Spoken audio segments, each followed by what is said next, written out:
تو یہاں پہ بروج سے ائمہ کرام نے اس کی تفسیر ستارے کی ہے کہ آسمان کو ستاروں سے اللہ نے مزین کیا، دیکھنے والے دیکھتے ہیں خوبصورت نظر آتا ہے، یہ اللہ کی قدرت کی دلیل ہے۔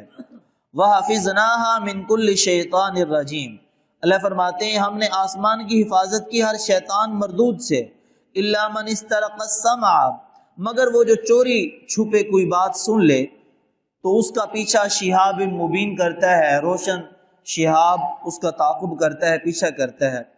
حضرت آدم علیہ السلام کے زمانے میں نزول سے پہلے ابلیس لائن آسمانوں پر تھا۔ آدم علیہ السلام کو جب اس نے سجدہ کرنے سے انکار کیا، اللہ کے حکم کا انکار کیا، تو اللہ تبارک و تعالی نے ابلیس کو راندہ درگار کر دیا اور نکال دیا۔ تب سے ابلیس کی نسل کا آسمانوں پر داخلہ ممنوع ہو گیا، تب سے ان کا داخلہ تب سے ممنوع ہو گیا۔ پہلے چونکہ ان کی آمد و رفت تھی، کیونکہ آدم علیہ السلام اور اماں حوا وہاں تھے، ان کی رسائی تھی، انہوں نے وسوسہ ڈالا اور اماں حوا کو بہکایا، بابا آدم کو بہکایا۔ لیکن اس واقعے کے بعد، اللہ تعالیٰ کی نافرمانی کرنے کے بعد، تو پھر ان کا جو داخلہ آسمان پر ممنوع ہو گیا۔ نبی کریم صلی اللہ علیہ وسلم کی ولادت سے پہلے، نبی کریم صلی اللہ علیہ وسلم کی بعثت سے بھی پہلے ان کا داخلہ آسمانوں پر بند تھا، ممنوع تھا۔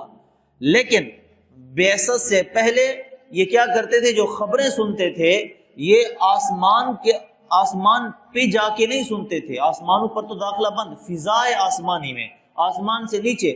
اس کا اقرار خود جنات کرتے ہیں۔ جب جنات مسلمان ہوئے تو جب وہ اپنے بارے میں بتاتے ہیں تو اِنَّا كُنَّا نَقْعُدُ مِنْهَا مَقَاعِدَ لِلسَّمْعِ فَمَنْ يَسْتَمِعِ الْآنَ يَجِدْ لَهُ شِهَابًا رَصَدًا۔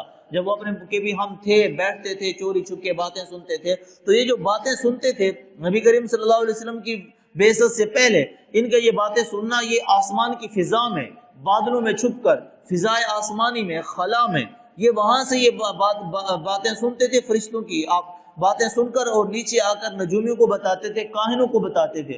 وہ 2 باتیں جنوں کی لیتے تھے، 2 باتیں شیطانوں کی لیتے تھے، اور 4 باتیں اپنی ملا کے اپنے آگے عوام کو وہ گمراہ کرتے تھے۔ یہ سلسلہ بعثت سے پہلے تھا، بعثت سے پہلے اس طرح یہ خبریں سنتے تھے۔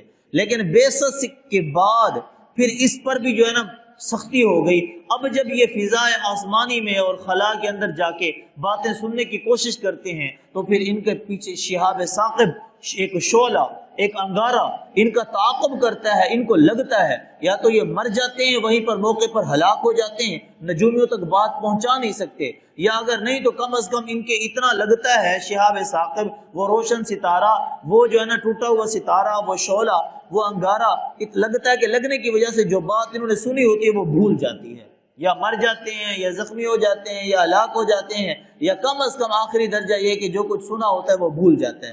یہ جب پہرے داری میں شدت آئی ہے نبی کریم صلی اللہ علیہ وسلم کی بعثت کے بعد، بعثت سے پہلے یہ فضائے آسمانی میں جا کر، خلا میں جا کر یہ باتیں سنتے تھے۔ اب سوال یہ پیدا ہوتا ہے خلا میں کیسے باتیں سن لیتے تھے؟ تو اس بات کی تائید اما عائشہ رضی اللہ عنہا کی روایت سے ملتی ہے۔ نبی کریم صلی اللہ علیہ وسلم سے حضرت عائشہ رضی اللہ عنہ فرماتی ہیں، نبی کریم صلی اللہ علیہ وسلم کے ارشاد نقل کرتی ہیں کہ یہ جو جنات تھے بعثت سے پہلے، نبی کریم صلی اللہ علیہ وسلم کی نبوت سے پہلے، یہ کیا کرتے تھے؟